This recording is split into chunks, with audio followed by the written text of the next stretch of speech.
Hey there, Odd Lots listeners. It's Tracy Alloway. And Joe Rosenthal. We are very excited to announce that Odd Lots is going to Washington. That's right. For the first time, we are going to do a live public Odd Lots recording in our nation's capital. That's going to be March 12th in Washington, D.C. at the Miracle Theater.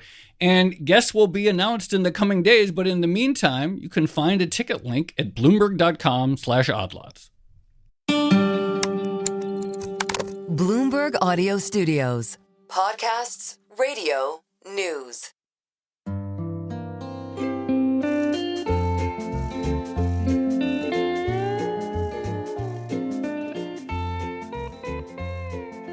Hello and welcome to another episode of the Odd Lots podcast. I'm Tracy Alloway. And I'm Joe Weisenthal. Joe, you told me you read a fiction book last year, right?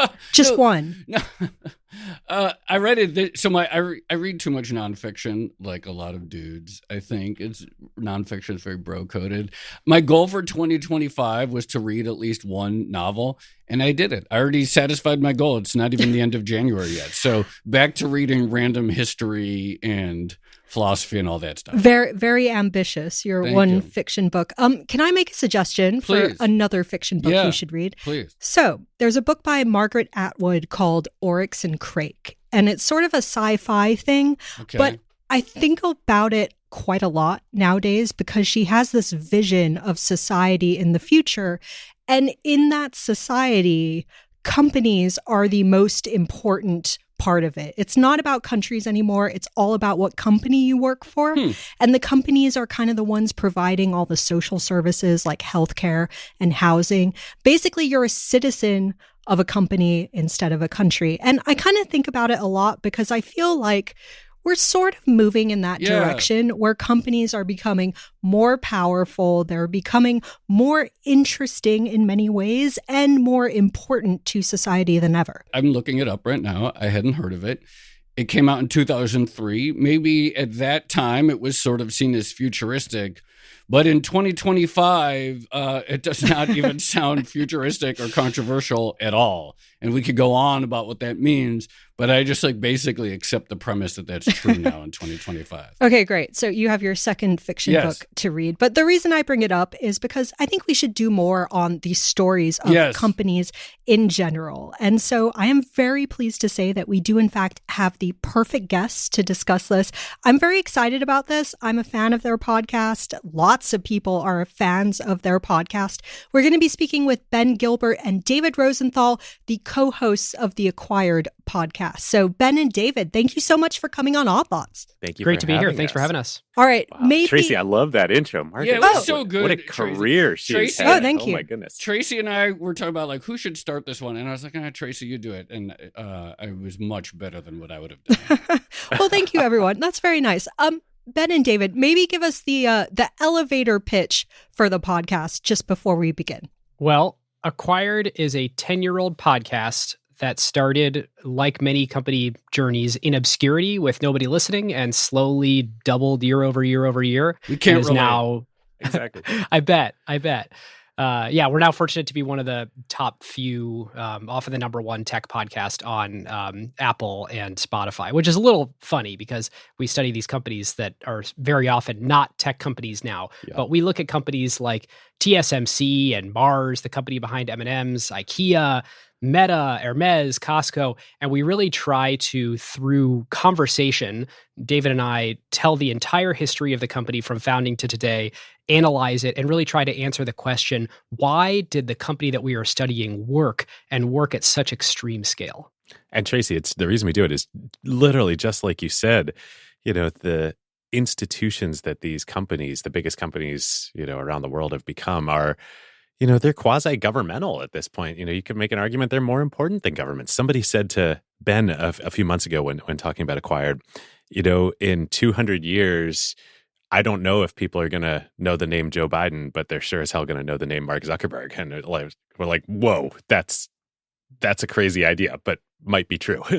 Yeah, there are a bunch of random presidents from 100 years ago that I couldn't name, or if I could name them, wouldn't know anything about them. Going back to Tracy's fantastic intro, there's sort of two things, I guess, about companies, which is one is, I guess the business model, the product that they sell, you build something and then you try to sell it for more money that you built it for. And then there is this sort of like the internal empire, and there's the culture, and there's just the way they work. And these are fundamentally sort of like different questions. How do you think about like what a company is? Because I get, they're really, per Tracy's intro, there are multiple ways to describe it. Like, what is a company? That is, we typically spend 4 to 6 hours on an episode trying to answer that question. It's what we've tended to find is the only pattern that tends to really exist across these biggest companies in the world is that they are each totally idiosyncratic in some really one or multiple really, really, really important dimensions.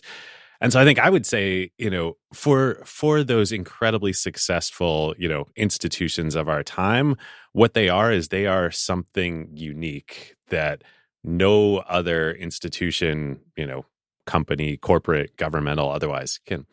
TSMC that we just covered.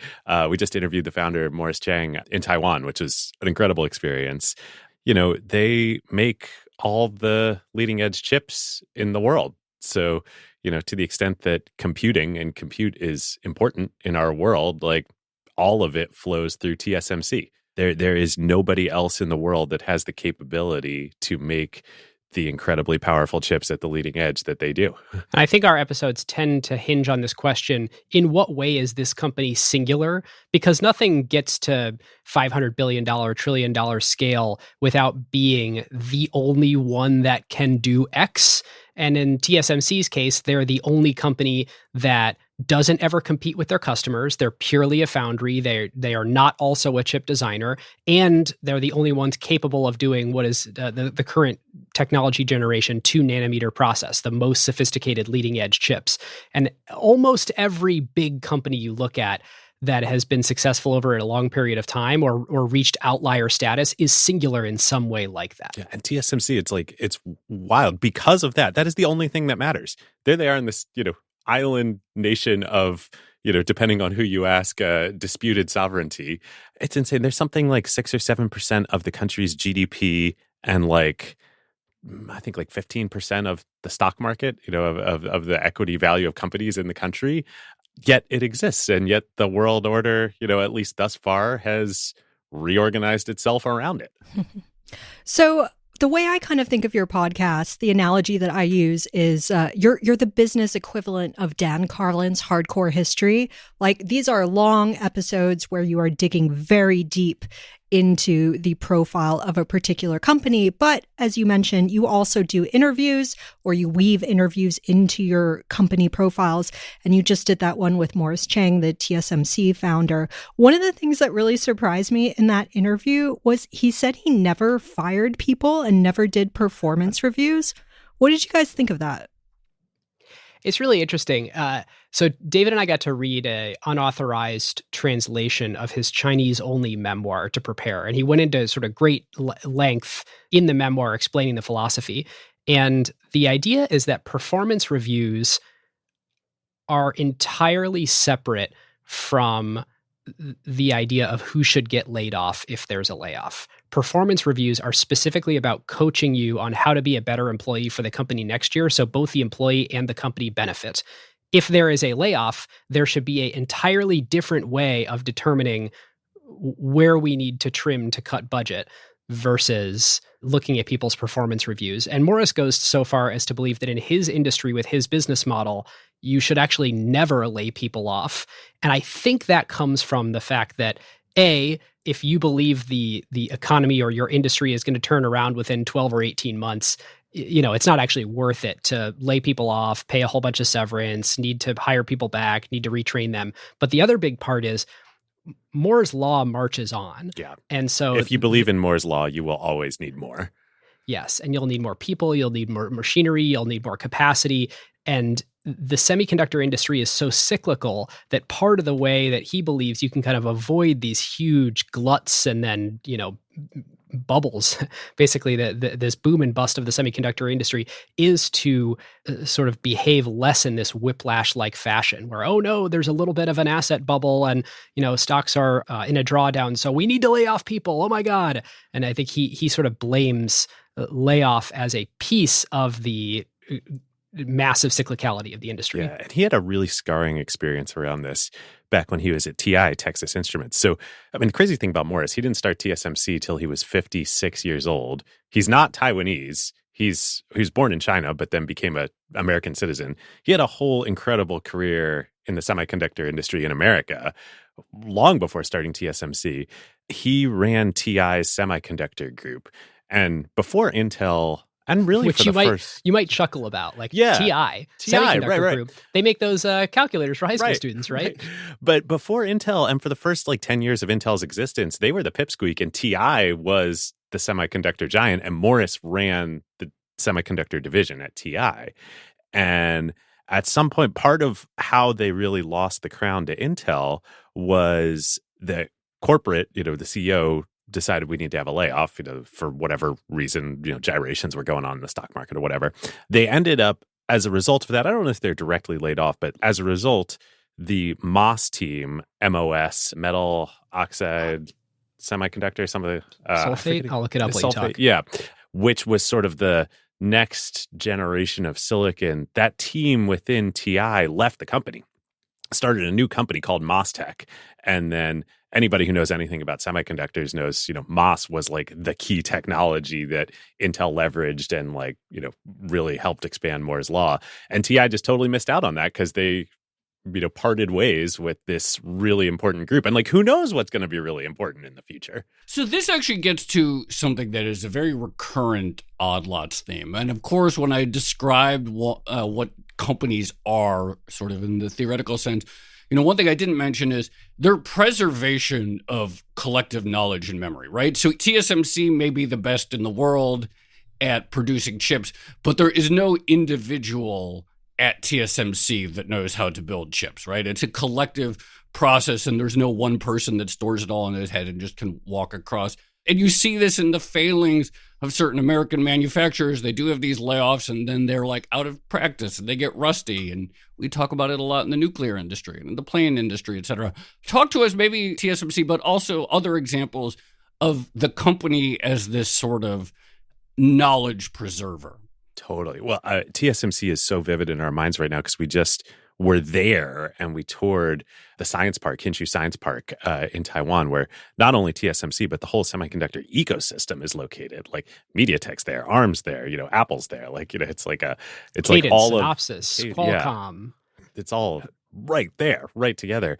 You are so incredibly correct that there is no one person. There's not even a group of 1,000 people who know how to make chips or know what TSMC is. You can't just airlift. You could take all the buildings. You could take a bunch of people out of there and you cannot recreate this. It is a whole ecosystem contained in one physical location. I think it's fair to say it's the most complex process that humankind has created and the most complex product. The science and technology and R&D that goes into etching a 2-nanometer wafer for use in whether it's AI chips from NVIDIA or, the chips in our MacBooks or iPhones from Apple. That is, there's a joke in the semiconductor industry that this is a technology given to us by aliens. That's how sort of insane it is. It is the closest thing to magic in the modern world. Yes, I think that's exactly right. And so I think lots of industries have examples of what you're talking about, this idea that the culture of the company contains this sort of fabric of knowledge that not one person can have, but is blown out to its extreme in semiconductors.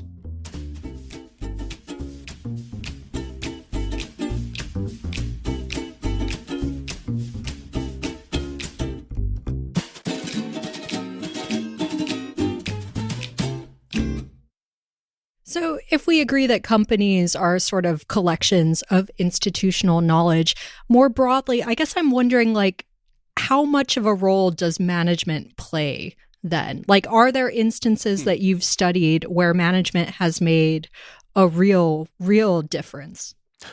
Yes, I'm laughing. Meta, Facebook is is such an extreme example of this. Like, yes, Meta, and I'm sure Mark would be the first to say, is just like TSMC, a collection of all the people and knowledge and processes. And if Mark were to go start another company, he couldn't recreate, Meta and Facebook. But there have been so many moments in the history of that company where a decision or a set of decisions made solely by Mark have completely changed its course and enabled it to become, what is it, before this most recent drawdown, $1.5 trillion market cap company. I would say I draw a distinction between management and leadership. I think management tends to play a role in stabilizing companies and creating companies that are maybe 1-2 standard deviations away from the mean on the positive side. How to create good companies.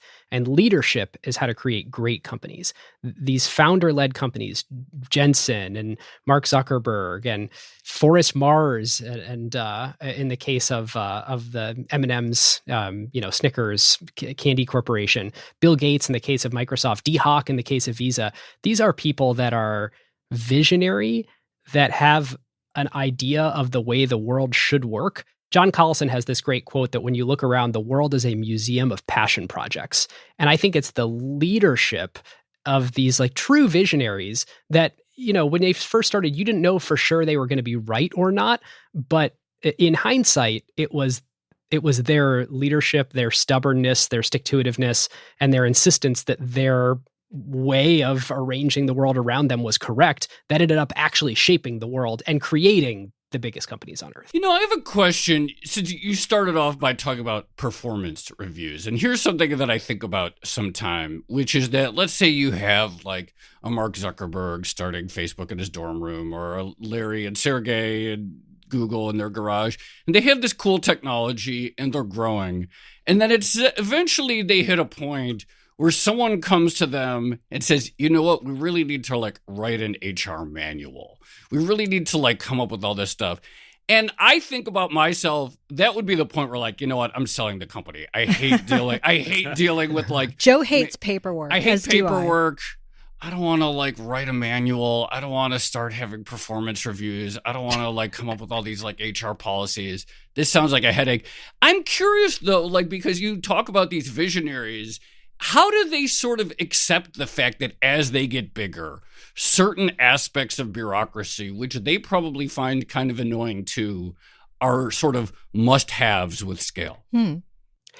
I would push back that it's must-have. I think it is most common to have it, but I'm of the opinion that you can accomplish the same set of tasks through process and through culture.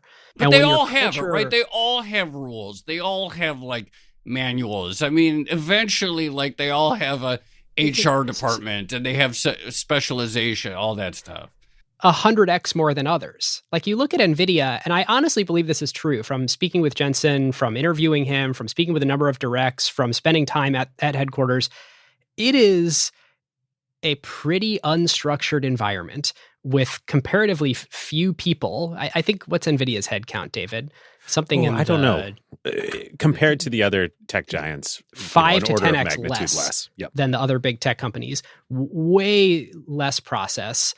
It's small, yeah. According to 29,000 people, 29,600. All right, keep going. And what's Apple? Somewhere in 100,000. Microsoft's like 160, 70,000. I mean, it's a comparatively small headcount company.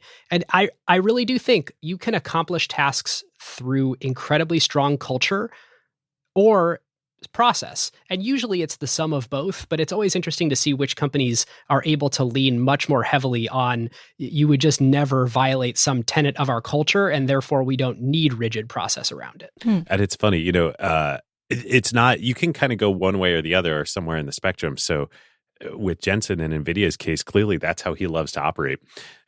Forrest Mars and the Mars company was the total opposite end of the spectrum. Forrest was one of the most idiosyncratic entrepreneurs in American history. And because the company is so private and the family is so private, it's not as well known. We did an episode on it. By the way, it's a candy and pet company worth probably over $100 billion. Totally privately held. Totally owned by the family, 100%. Forrest was so extreme on process. So he just instituted this set of rules that were completely crazy to the outside world at the time, but like were how he wanted to organize things. And then everybody in the company just fell in line with the rules. So stuff like there are no offices. There's no conference rooms. Well, there are a few conference rooms. They don't have doors on them. They're made of glass. Everybody open floor plan. This is in the 1930s. Imagine this. Like no executive offices, no perks. A large bonus is determined if you are on time to meetings or not. And so everybody punched a time card, including him, the CEO. By the way, Tracy, I can think of another privately owned company with open floor plans and all glass windowed offices. Yeah, me too. Do you guys punch a time card? We don't. Well, we kind of do. Yeah, kind of. Kind of. Some of this one sounds familiar. We don't get a bonus for showing up at a meeting on time. But some of this sounds familiar. Anyway, keep going. Sorry. And the way that he did this is, again, these were radical concepts for like, pre-war and post-war America and Europe at the time. He just said, like, we are all about performance here. We're all about the company's bottom line. And if the company performs well, you will make an insane amount of money. And so his goal was like, assuming we outperform our targets, everybody, on their salary base should make 3 times what an average salary for their job would be elsewhere in the industry. And so like you just set up those incentives and you set up those hard rules and you're going to get people to follow them. Wait, so I don't know that much about the Mars company other than, M&Ms are delicious and all of that. But when you're researching a privately held company like that, what's the actual research process for you like? How do you dig up information on a company where, there aren't as many like publicly available documents and financial statements? We rely heavily on or at least historically, we're now getting more primary source access, but historically on the writing of great journalists. And so usually there is a canonical book of someone who got close. Like in the case of Renaissance Technology, the ultra secretive asset manager out of Setauket, New York. I think that's right, David. Yeah, on Long There's Island. a great book by Greg Zuckerman called The Man Who Solved the Market. Like pretty investigative journalism work. David, there's one here in the chocolate for world Mars, too. there's a book written by Joel Glenn Brenner. She was a reporter at the Washington Post in the 80s and 90s. It's called Emperors of Chocolate. It's so good. She got access to Mars by calling headquarters every single day for a year. And then finally they relented and gave her access. It's the only book ever written. It came out in like the late 80s, early 90s. So we used that and then we talked to her. So we talked to her for Mars. We talked to Greg for Rentec. We talked to these people and we say like, okay, like, tell us about this. Like, what was the process of getting access? What are you sure about? What are you not sure about? What do we really need to highlight? What's happened since? And David's that helps favorite us technique immensely. is even if a company, for example, when we did NVIDIA in early 2022, which, gosh, what a ride it's been since we covered the company back then, there wasn't a book yet. There's about to be 2 books. And so that requires sort of piecing together the story over a lot of different ways. David's favorite is finding industry talks that have been posted to YouTube. And so there's usually some mid-level manager that is talking about something like in a presentation. They get all excited because they get to go and present to their peers. There's always gold in there. And I don't think it's like investment alpha necessarily. And I'm not sure it's competitive information where the company's like, oh, we wish this wasn't presented. But it really does, if you're trying to understand the story of how the company became successful, really helps you find that. And it's often the founders themselves too. I mean, gosh, in that NVIDIA case, there was a talk that Jensen gave at Oregon State University on the steps of OSU. And it was, recorded, I don't know, probably sometime in the 90s, early 2000s. And he's, it's a totally different Jensen. It's a totally different company. And he's completely candid, straightforward, talking about his journey. And, when we found it, it had like, I don't know, a couple hundred views on YouTube. Like this stuff is out there.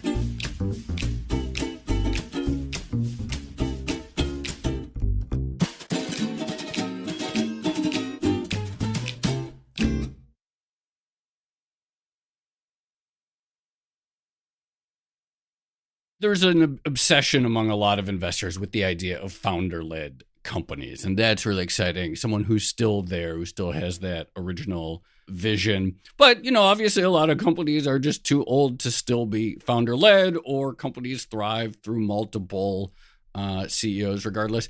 What patterns have you realized? Is there a real difference with founder-led companies, or is this sort of just a survivorship bias? Some founder-led companies have done really well, and we remember all of those. Some flame out, and no one talks about them, et cetera. I'm curious what patterns or anti-patterns you observe. Okay, well, first of all, it's all survivorship bias. Everything we've talked about so far. I'm glad you flagged this. That was actually going to be my follow-up. That is the major caveat here. Yeah, I was going to follow. Anyway. Past performance is not an indicator of future success here. We have not brought up a single company on here that A, has failed, or B, is a middling success. No $10 billion companies have sort of crossed our lips this conversation. We have decided on Acquired. We love understanding what made the extreme outliers work so well. The great irony is, that is not a playbook that you can repeat. It's like holding that lottery ticket up in the air and professing to everyone, like the great web comic XKCD. There's this amazing comic where he's holding the lottery ticket on a stage saying, I just kept playing, and if you keep playing too, you too can win the lottery. And I think it is, we should wave our arms around and say, if you run Mark Zuckerberg's exact decision process, you will not create Facebook. Yeah. I mean, it's just, you weren't there at that exact time and that exact place. I always think about those Twitter threads where it's like, this is the daily routine of the CEO. He gets up at 4 a.m. and takes a cold shower and then meditates for half an hour and then eats raw oats and then takes his kids to school, et cetera. It's like, man, you're not going to start a $1 billion company by following what you saw on a Twitter Humans thread. are really, really bad at distinguishing correlation from causation. Yes. Yeah. Yes. Oh, that's another Now, great XCD comic, isn't it? Yeah. Oh, yeah, XKCD. Oh, yes. sorry, XKCD. Yes. Dyslexia strikes again. It's not the easiest name to remember or pronounce, but I will say, though, I think if your goal is, how do I start $1 trillion company? How do I start one of the 30, 40, 50 most important, largest, most successful, durable companies on the planet? Founder-led companies have a much higher probability of being that. And as you point out, time has a lot to do with that. You look at Hermès, this is a, 150-year-old company. The original founder is not going to be the person running that, but close control is a key to the success of that business and so many others, where they control their own destiny. They don't have to answer to the whims of shareholders. Ikea is another great example. Mars is a great example. It might be a hired CEO in the case of Mars, or it might be a close family member in the case of Hermès. David, your comment on the 6th-generation family member. But there is a flexibility to adhere to the ethos of what makes the company special that either founder control, family control, or just sort of tight original shareholder control lets you do, in a way that if you're publicly traded, eventually the specialness gets beat out of you. You start believing that the consultants are right when you hire them and they say you should be like everyone else, or that the public equity investors that are trying to compare you against your comps and use the same numbers to compare you, but not really understand, actually, the way my business works, you should analyze it in a completely different way, because that is what makes it special. You lose the ability to keep your specialness. There's this amazing story from Hermès' history of Jean-Louis Dumas, who was, I think, either the third or fourth generation family member to run the company. In the 80s, late 70s, early 80s, Hermès had kind of, I don't want to say fallen on hard times, but they were much, much smaller relative to their peers in the luxury industry. And Gucci was on the rise. It was the Tom Ford days at Gucci, and they were everywhere. And they brought in some consultants, I don't know which firm, and recommended, like, oh, okay, Hermès should basically throw in the towel and follow the Gucci playbook of, like, machine production, high volume, lots of SKUs, be everywhere. License your brand. Externally. Yeah. Things you could never imagine Hermès doing today. And Jean-Louis just said, like, basically no and F you. And we will never work with consultants ever again. And we're going to double down on handcrafted, unique history, scarcity. And that's what they did. And so they built up, over the ensuing decades, they have 8,000 artisans that hand make the majority of their items in France. Like, what other company is $100+ billion company where everything is handmade by artisans? Like, this was a dead craft. They spent 30 years reviving the number of craft people in the world started trained to do this. Trade schools to teach people to do this because it wasn't getting passed on, through generations anymore because all the other luxury companies had moved to machine production. I think when it comes down to it, the lesson is the most successful companies are created by leaning into the thing that makes them special, not by trying to be like everyone else. I like the idea that in some alternate reality, they listen to the consultants and I, in fact, have a Birkin bag. But I guess it wouldn't be as special. Yeah. All right. It would not be special. So the other thing that people are obsessed with, in addition to founder-led companies, is the idea of disruption, right? And disruption is certainly in the news right now, given the DeepSeek sell-off and stuff like that.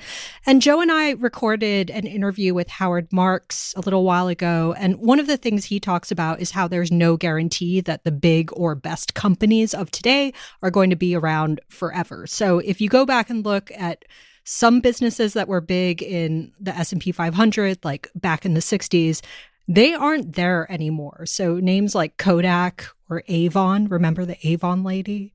And Simplicity Pattern was in the S&P 500. That's a company that made patterns so people could make their own clothes. Like, it's kind of hard. Yeah, it's hard to imagine that now.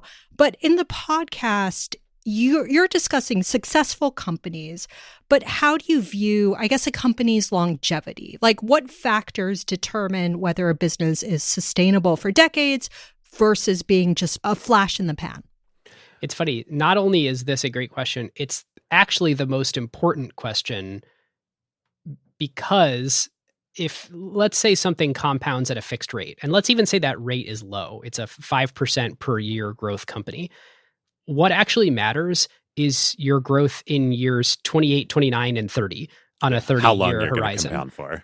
And it's if whether or not you're able to grow 10% this year in year 2 or 3 or 4 and wildly exceed your targets, that's completely irrelevant versus can you survive till year 28 and do 5%, 2%, like modest growth at scale. Or in Hermès' case, 109, year 190, Yes.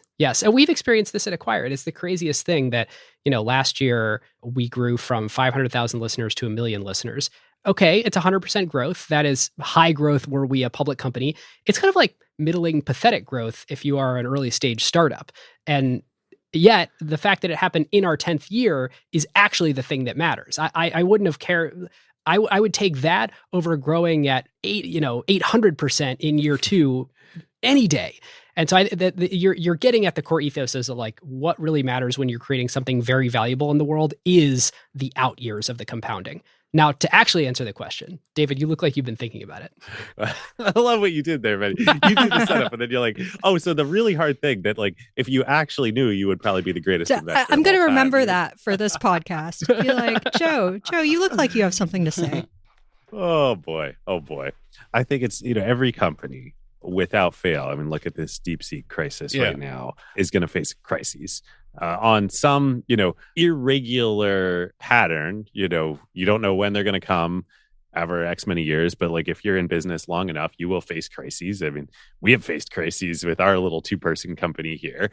And then it's just, you know, can you navigate that crisis and emerge on the same or better, you know, compounding trajectory that you were before? And to your point earlier, David, that this, okay, I'll try to really answer the question. Every company is special in some way, singular in some way. And the thing that gives any individual company its durability is different and related to its specialness. So for Hermès, it's the uncompromising commitment to craftsmanship and the durability of their products and protecting their brand and making the hard choice over and over and never making the easy choice, such that it is instilled in the psyche of generations of customers, like customers who pass things down and word of mouth, that they have this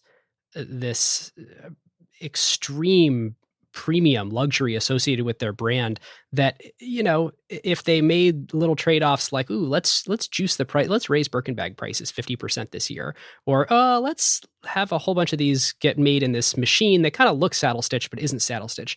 These would trade off against their sort of durability over time. But that's not the way every company does it. Like Microsoft, for example, does it through product bundling. The fact that they now have so many pretty good pieces of software that they can bundle together and sell in one enterprise agreement to a company and have a full solution versus needing to have the best individual widget to do the task for any given thing. This turned out over time to be an incredibly durable business model that, really didn't exist before Steve Ballmer sort of invented it in the late 90s. I just have one last question.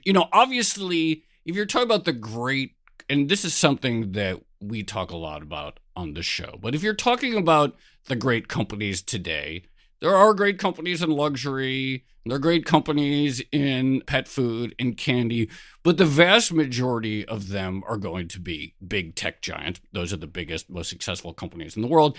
And then to your recent point, what's really extraordinary to me, and I think to investors, is how big they still compound in the out years. So we're talking about companies that in many cases are more than 40 years old, and yet still growing at just extraordinary clips given their size.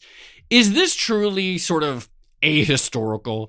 Like if we looked at the really big companies 30 years ago or something, you have like oil companies or General Electric, et cetera, and they were big and they were doing really well, but they had slowed down quite a bit by the time they had like gotten to the whatever the equivalent is. And it seems like we're really in sort of uncharted territory by the speed with which these tech giants specifically can still grow at their level of maturity. Yes. This is the consequence of Moore's Law. Moore's Law and what we like to refer to as the Moritz corollary to Moore's Law, which is Michael Moritz, who was a longtime partner at Sequoia, invested in Google, Yahoo, and Stripe, among others, and a journalist before joining Sequoia. Hope for us all. Hope for us all. The folks probably know, Moore's Law, but in this case, the relevant interpretation of it is that the both demand and supply for computing power, writ large, forget any specific, definition of it, but like the ability to compute things will double every 18 to 24 months. And that spiritually has held true since, 1968, maybe? Yep. And so we're many, many years down the compounding curve of that, and it is still relatively true. The Moritz corollary to it is that as long as Moore's Law holds, the world will find uses for that increased compute power and demand for it. And so if you believe that, the market size for computing technology writ large is going to grow. If you look at like the entire technology market, it's going to roughly grow at the same pace as Moore's Law. Which is exponential. That's the reason. It's exponential. And it's 60 plus years into compounding at this point. And the world has never seen anything like it.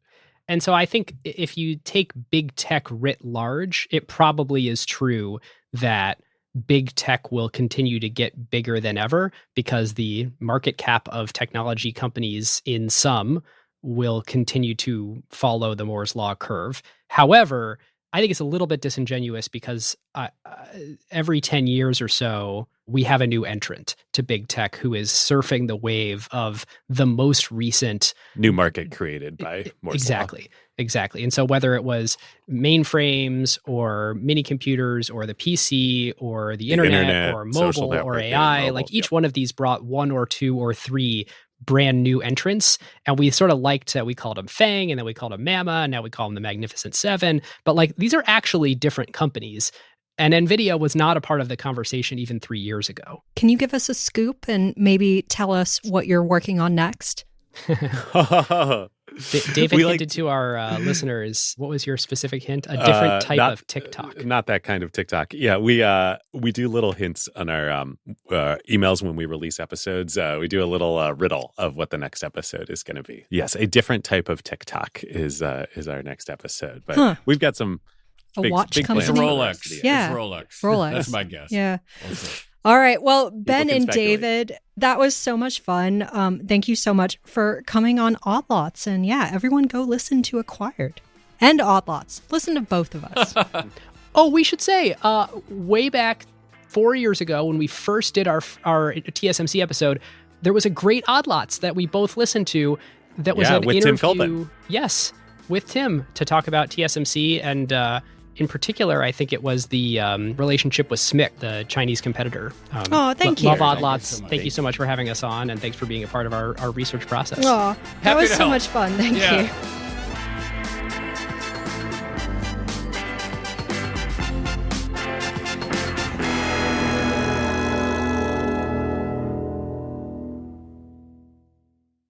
Joe, that was really fun.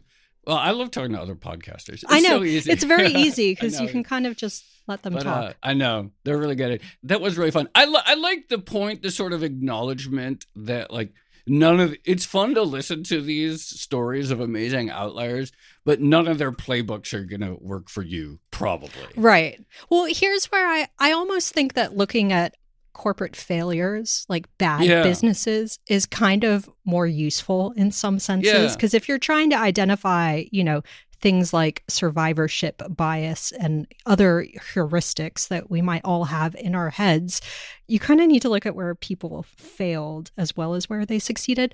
But anyway, I did actually learn a lot from that. So the point about TSMC and the idea of, well, when you're in an extremely cyclical Yeah, industry, just maybe, never do layoffs. yeah, don't do layoffs. Maybe you don't want to lose a bunch of institutional skill and knowledge every like 3 or 4 years and then have to rebuild it. This seems like something that has really plagued a lot of big American manufacturers. Yeah. And I guess that, obviously TSMC is a publicly traded company, but it does seem like this idea of sort of being able to ignore outside investors and the importance of close-heldedness within a company. Yeah. And so obviously there's private companies like a Mars, but then there's companies like a lot of the American tech giants where the founders have a different class of share structure that gives them like 10 times more votes than the other public. And it does seem like, to some extent, for better or worse, probably for corporate performance, often the better, that the ability of the founders say, no, we are really not going to do anything, and you are never going to vote us off the board or whatever. We are not going to change how we do things. In many cases, that seems to be an advantage. Never go public, never do performance reviews, never write employee manual. Just They all have employee manuals. Yeah, that's I'm true. certain they do. That's true. Yeah. All right, shall we leave it there? Let's leave it there. This has been another episode of the Odd Lots podcast. I'm Tracy Alloway. You can follow me at Tracy Alloway. And I'm Joe Weisenthal. You can follow me at The Stalwart. Follow our guests, Ben Gilbert. He's at Gilbert. And David Rosenthal. He's at DJ Rosent. Follow our producers, Kerman Rodriguez at Kerman Armin, Dashiell Bennett at Dashbot, and Cale Brooks at Cale Brooks. For more Odd Lots content, go to Bloomberg.com/oddlots, where we have transcripts, a blog, and a newsletter. And you can chat about all of these topics 24/7 in our Discord, discord.gg/oddlots. And if you enjoy Odd Lots, if you like it when we talk about what makes companies successful, then please leave us a positive review on your favorite podcast platform. And remember, if you are a Bloomberg subscriber, you can listen to all of our episodes absolutely ad-free. All you need to do is find the Bloomberg channel on Apple Podcasts and follow the instructions there. Thanks for listening.